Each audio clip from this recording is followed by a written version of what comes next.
आप सभी का स्वागत है GS with Vaibhav Chandra channel पर। और आज हम लोग पढ़ेंगे प्रस्तावना। तो बहुत ही इंपॉर्टेंट क्लास है ये, इसको छोड़ कर के जाइएगा नहीं। हो सकता है इसमें मुझे एक क्लास या दो क्लास भी लग सकता है, क्योंकि इसको समझ लेने के बाद तो पूरी संविधान आपको सरल लगने लगेगी। तो चलिए हम ज़्यादा बातों को करेंगे नहीं, हम आते हैं अपने इस पर शुरुआत करते हैं अपने संविधान में, अपने इस प्रस्तावना पर। प्रस्तावना को जानने से पहले कुछ बातें, इससे क्वेश्चन क्या क्या बन सकते हैं। अगर ये पूछा जाए कि हमारे संविधान में सबसे आखिरी में किसको जोड़ा गया है, हमारे संविधान के किस हिस्से को सबसे आखिरी जोड़ा गया है, तो याद रखना कि प्रस्तावना को जोड़ा गया है। प्रस्तावना को ही एक नाम से और जाना जाता है जिसे कहते हैं उद्देशिका। किस नाम से जाना जाता है? उद्देशिका। ठीक है, याद होगा मैंने जो वीडियो बनाया था शुरुआत में, इससे पहले को जो क्लास पढ़ाए तो उसमें मैंने बताया है कि 13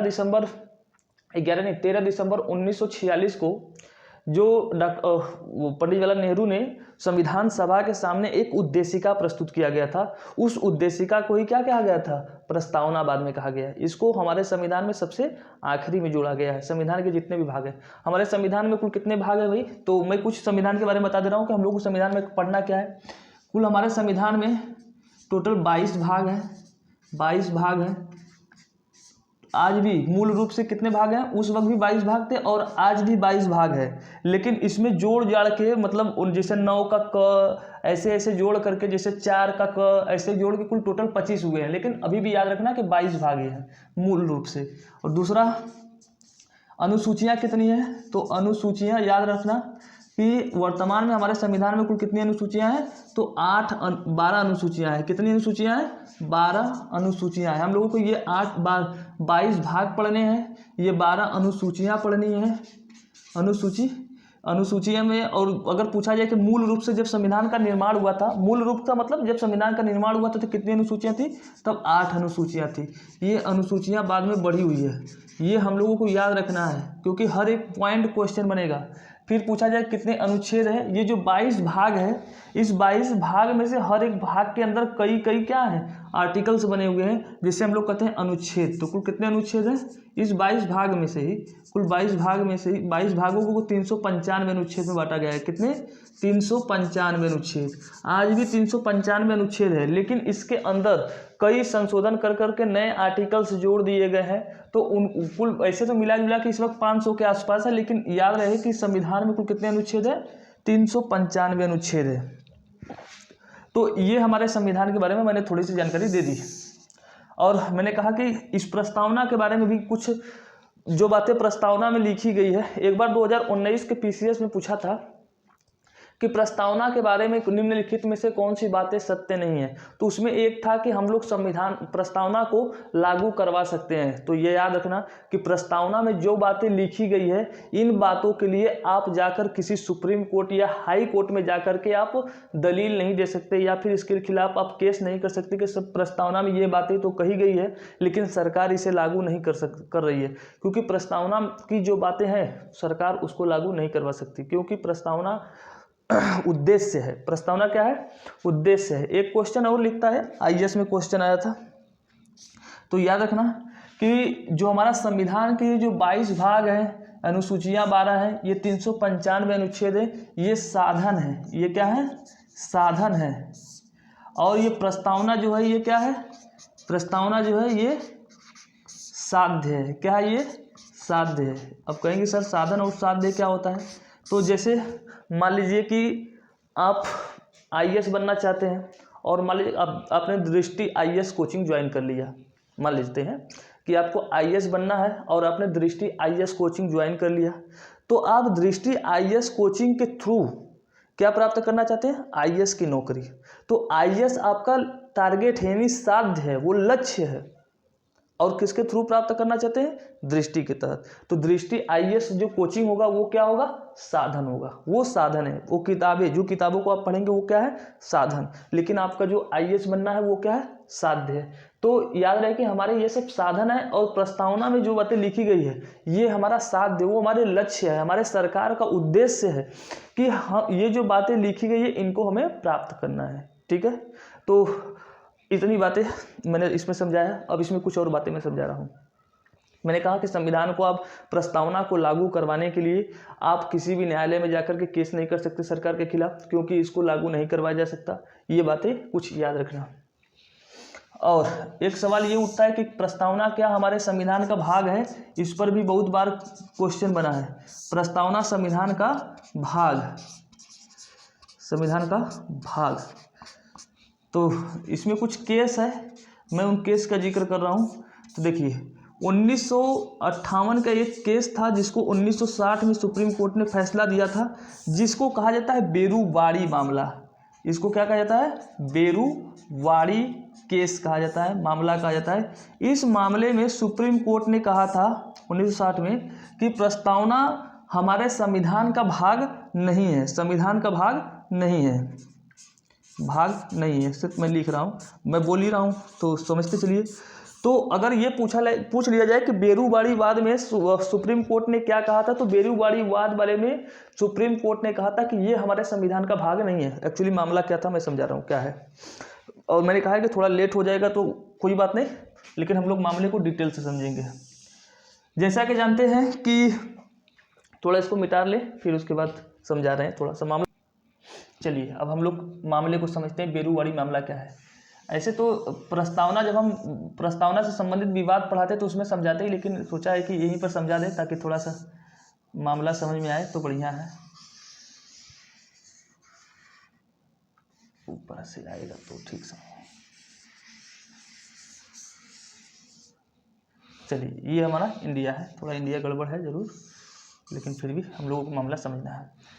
देखिए जब 1947 में भारत और पाकिस्तान का विभाजन हुआ था, भारत और पाकिस्तान का विभाजन हुआ था, तो जानते होंगे कि माउंटबेटन ने भारत और पाकिस्तान के जो जमीन के जो हिस्से थे उसको बांटने के लिए एक व्यक्ति नियुक्त किया था, जिस व्यक्ति का नाम था रेड क्लिफ।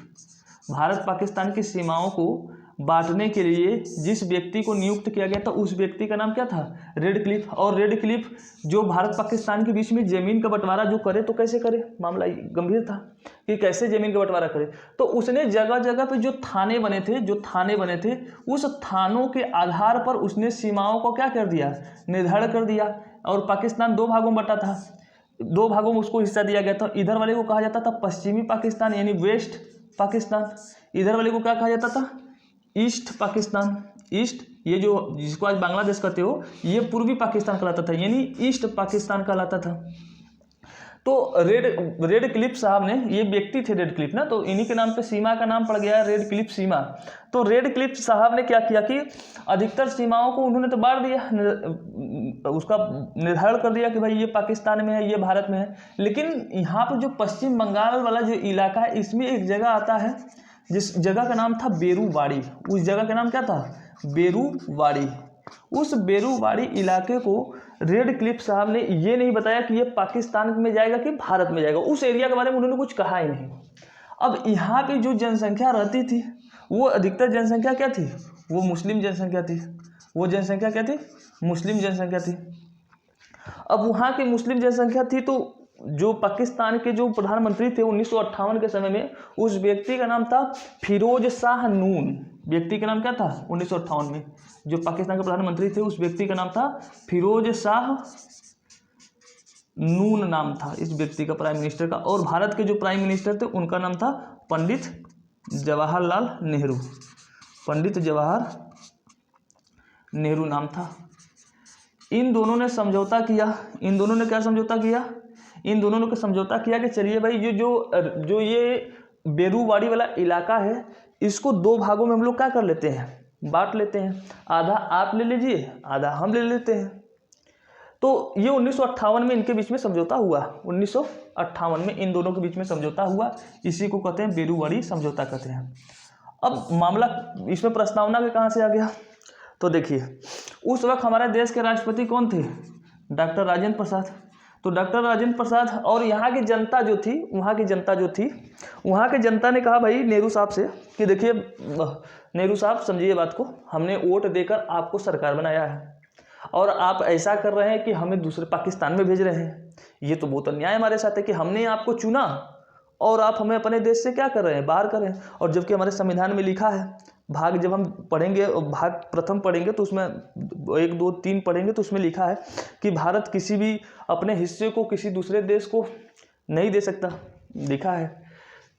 और हमारे संविधान के प्रस्तावना में क्या लिखा है कि हम भारत के लोग, यानी हम भारत के लोग, अभी समझा रहे हैं सभी बातों को, प्रभुत्व संपन्न, लोकतंत्रात्मक और गणराज्य, यानी हमारा देश एक लोकतांत्रिक देश है, जनता का शासन वाला देश है, और जब तक देश की जनता नहीं कहेगी तब तक आप अपने देश की हिस्सा किसी दूसरे देश को नहीं दे सकते। अब ये इस केस को, इस मामले को लेकर जाया गया कहाँ, सुप्रीम कोर्ट में, कि सुप्रीम कोर्ट भाई साहब आप फैसला सुनाइए कि क्या इस जो हमारे जो जमीन का बंटवारा हुआ है बेरूबाड़ी का, ये क्या नेहरू साहब ये सही कर रहे हैं या गलत कर रहे हैं। तो क्या 1960 के समय में जब हमारे देश में हर जगह परचम लहरा रहा था नेहरू साहब का, तो क्या सुप्रीम कोर्ट उस वक्त नेहरू साहब के खिलाफ कोई अपना फैसला देगा? तो नहीं देगा।